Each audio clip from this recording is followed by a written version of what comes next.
alive into the dense, warm, humid air of the Amazon. Your mom leaves you the moment she pushes you out, not seeing the difference between giving birth and pooping. You and your siblings scatter in all directions, and the jungle doesn't care that you're new here. He was a great sibling anyway. At the moment, you're only a couple of feet long, and honestly, kinda cute.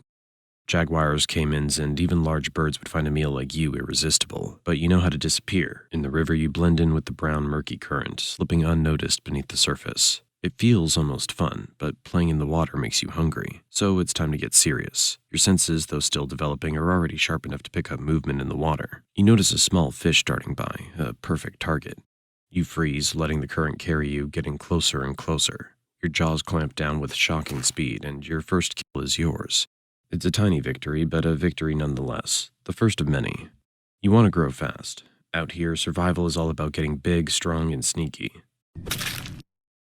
Speaking of sneaky, have you noticed your skin yet? Look at that, a beautifully patterned mix of green and brown, nature's perfect camouflage. Whether you're slinking through the murky water or blending into the dense underbrush, no one can see you coming. You're practically invisible. That's your first real advantage in this wild place. It's not much now, but it'll come in handy once you're ready to hunt something a little more challenging. For now, though, you stick to the basics. You spend your days slithering through the rivers and swamps, mostly keeping to the water where you feel safe. Your eyes and nostrils stay just above the surface as you gently slide through, waiting for an unsuspecting snack to wander a little too close. As you rest just below the surface, you spot a tasty target, a small rodent, foolish enough to venture right up to the water's edge. You wait, patiently, and then you strike with lightning speed, wrapping your coils around it, squeezing tight until it's over. Dinner served. Not bad. You've entered the juvenile phase of your life and things are starting to get interesting. You're bigger now, faster and stronger. And your prey? Well, you've moved up in the world. Small frogs and fish just don't cut it anymore. Now you've got your eyes on something more substantial, like capybaras. Yeah, the world's largest rodents on your menu now. Whew, that was close. But don't get cocky just yet. You're still not the biggest predator out here. There are jaguars, caimans, and other anacondas that would love to make a meal out of you if they get the chance. You gotta stay sharp and use your camouflage to your advantage. Oh wait, it's a caiman basking on the riverbank. It's not huge, probably a juvenile like you, but it's still a risky move. You think about it for a moment, weighing your options. Should you go for it? Could be your first big test as a hunter. Why not? You slink into the water, sliding gently toward the caiman with the grace of a shadow. Your muscles coil, ready to strike, and it wasn't as tough as I thought. That's your first taste of success as a true predator, but let's not get ahead of ourselves. Not every day's a win. There are days when your prey outsmarts you, like that one time you tried to take down a capybara but ended up being dragged halfway across the river before it managed to escape. Yeah, that wasn't your finest moment, but don't worry, no one saw that. The good news is you're still growing, and with every meal you get a little bigger, a little stronger, and a little wiser. By the time you're fully into your juvenile phase, the jungle doesn't feel quite as intimidating anymore. Sure, there are still big predators out there, but you're climbing the food chain, and fast. As the months roll by, you become more and more comfortable in your environment. You've perfected the art of hiding in plain sight, waiting for hours, maybe days, or weeks. Finally. A group of capybaras grazing near the water's edge. You sink slowly beneath the surface, your eyes barely visible as you approach. You wait, your muscles tense. And then, what? Where did this jerk pop up from? Do you think he'd mind if you asked for just a small bite to curb your hunger? Oh, maybe that's not such a good idea. Let's get out of here. You continue to refine your skills, learning more about your environment and your place in it. You've mastered the art of stealth, using your patterned skin to blend seamlessly into the jungle around you. You've developed a keen sense of smell, allowing you to track prey even through the thickest underbrush. And your body? Pure muscle.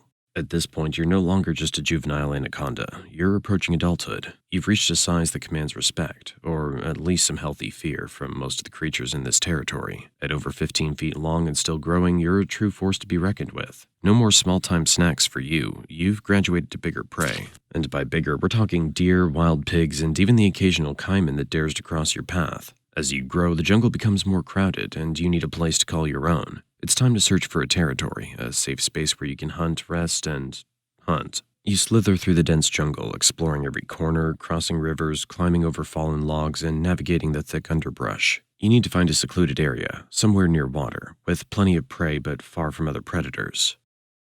After days of searching, you find the perfect spot, a quiet stretch of river hidden beneath a canopy of trees.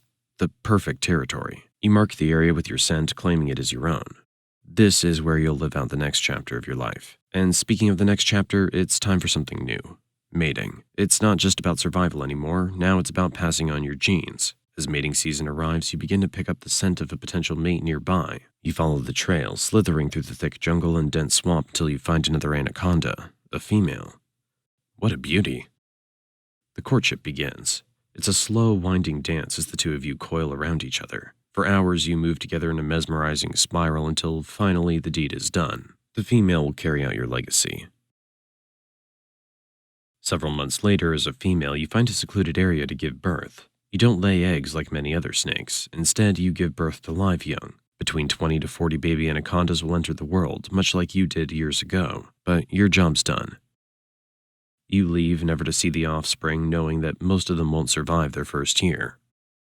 Honestly, there's no real difference between giving birth and pooping for an anaconda. In both cases, you're just pushing something out and leaving it behind. Anyway, let's get back to some fun now. As you grow older and bigger, your body starts to feel the wear and tear of years spent hunting and surviving. You're still strong, there's no doubt about that, but you're not as fast as you once were. The youthful energy that once fueled your every hunt is starting to fade, and you find yourself needing to be a little more strategic with your moves. As you lie submerged in the cool waters of a river, you sense something moving nearby. It's a capybara, casually grazing at the water's edge. Normally, you wouldn't bother with something as small as a capybara anymore, but today you're feeling a little nostalgic. After all, it's been a while since you last took one down, and there's something satisfying about going back to where it all started. You wait, watching, your body completely still beneath the water's surface. The capybara inches closer, oblivious to the danger lurking just beneath its feet.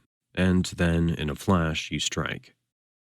Your coils wrap around the capybara in an instant, and within moments, it's over. You've still got it. But as you swallow your meal, you can't help but notice that it's not quite as satisfying as it used to be.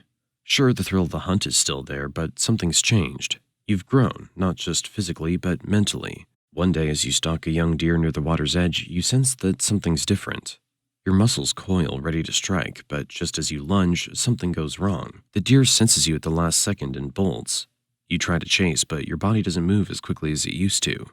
You miss. The deer escapes.